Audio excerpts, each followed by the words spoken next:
All right, for the second time this weekend, seeing another movie starring an It's Always Sunny in Philadelphia cast member, this time written and directed by Charlie Day. And I have to say, this might be one of the worst things I've seen this year.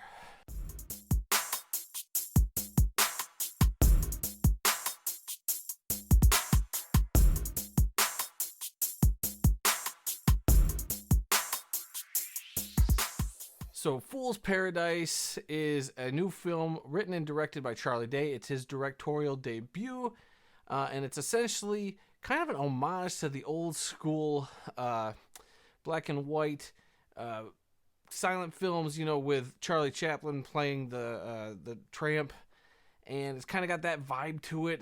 This guy who can't speak looks just like a actor in Hollywood, but he pretty much fills in for this actor and gets into a bunch of hijinks.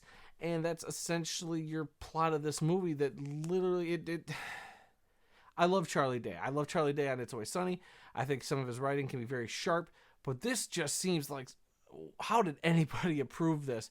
I get you get a meeting with Charlie Day, and he probably pitches the idea, and you go, hey, that sounds fun. You getting a bunch of your buddies together, making a fun movie, but it's like nobody actually took the time to read the script. Nobody took the time to, sit there and say, this just doesn't mesh. There's no cohesion here. It's just kind of all over the place, and frankly, it's not even that funny in my opinion. I mean, the actors in this film do their best to save, I think, some very, very, very bad material. But so like Charlie Day plays a character named Latte Pronto, and while that is great and it's kind of funny in and of having that kind of name, that's it, and it's a joke that gets old. Then you have Ken Jeong, who kind of plays the second lead of the film. He plays somebody just known as Lenny, the publicist. And they're your two main characters. They're trying to make it in Hollywood, and there's no character development. There's no character growth. And if there is, it's just very, well, this is how the movie started, and this is how the movie's going to end. Oh, he's sad about what happened. I didn't feel it at all. So it's just... Man, it's a very shallow film. Like I said, I didn't laugh much. I about fell asleep in the theater watching this thing. It was just painful to watch. Like, I was in the theater with one other dude. Dude sat like 3 or 4 seats, away from me. He chuckled like twice throughout the whole film. I'm surprised either of us stuck it out to get to the end, to be honest with you. But I haven't been this disappointed leaving a film in quite some time. Some of the other stuff that you get a lot of great talent in here, and it does feel like, I bet you on set, probably a great atmosphere, probably a lot of fun, and, but it just doesn't work. I don't know how many times I could say it, but it just does not work. Charlie Day, with him not talking, his shtick gets old fast too, and if there was some more entertaining bits built around his character who doesn't talk, and it's just him just doing facial expressions for an hour and a half, I mean, it could have been a little better. Like, the shortcomings here are with the story. The script isn't great. I think the editing was really weird. It did feel very subpar, very disjointed. It's like you're going from one scene to the next. It's not really a transition per se, but it's abrupt. A lot of abrupt transitions throughout the film, just taking you from set piece to set piece that really had no business kind of all being stuck together. Everything was kind of all over the map.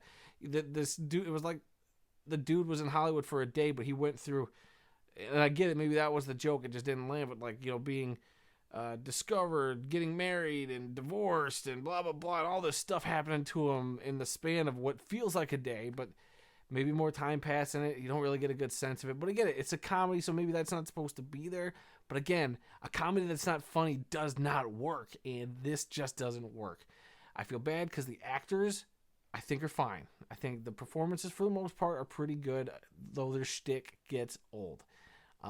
Cinematography, I mean, somebody at least went to film school, and somebody at least did a good enough job to get a passing grade in this crap fest, because at least the film looks good, and I can't knock a film down for not looking good. Like, that's one of the shining spots there. Music was kind of whatever, and I think Charlie Day's direction could definitely use some work. I get it, he's had some work on It's Always Sunny and all that, but as far as a big budget, well, I don't even think this is big budget, but in terms of a bigger production in Hollywood, Charlie could use a little more work. I get it. It's his first film, so I'm not going to get, too harsh on him. I still love Charlie Day. I love It's Always Sunny in Philadelphia, and I just hope, his next effort is a lot better than this. But, man, I don't see how they're going to let him do another one after the train wreck that this thing is. So, in the end, guys, I'm going to give this thing a D-. I would avoid this film. If you're really curious, I guess wait to rent it on streaming. Definitely don't go see it in the theater unless you want to go take a nap. But yeah, what do you guys think? Are you a fan of Charlie Day and It's Always Sunny in Philadelphia? Did you plan on going to see this movie? Let me know down in the comments below. That actually might have been funnier than anything in the movie. Just saying. A humble brag. So if you guys could, please hit that like button, hit that subscribe button, the little bell notification, be notified whenever I drop new videos. It would be greatly appreciated. And until the next review, guys, I actually got an older review I'm working on getting up. I know it's been like a week for this film been out, and I'm finally getting around to editing it and getting it up. So that should be out after this one. And then we got Fast X this weekend, and oh boy, I hope I got something special cooked up for that. Taking the brother-in-law to see it, and it's like his favorite franchise, so we'll see how that goes. So until then, guys, I'll be seeing you.